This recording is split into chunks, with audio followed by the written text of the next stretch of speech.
मजा आ गल रे भाई। अरे भाई बड़ी मजा आई। ए भाई चल घरे चल तो मेहरारो इंतजार करो थी भाई घरे। हाँ चल चल चल भाई चल गया।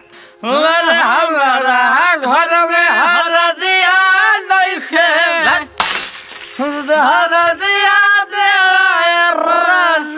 घर आ गइल घर आ गइल। अरे खोल कबाड़े खोल। अरे कबाड़े खोल खोल रे खोल कबाड़ी खोल। हाय देख रे दीदिया पाहुन तो पी के आयल बड़े आ हमरो वाला के गोड़ बाजता। ई दोनों होली में अपत न कैले बाड़े सा आ पी के खाली स्पेलिंग बोले ताड़े सा। हाय देख देवाल पीटा ताड़े आ कहा ताड़े कि केवाड़ी खोल। चल तो आज फैसला होइया की रही, नहीं तो दारू छोड़े के पड़ी और नहीं तो मेहरारू।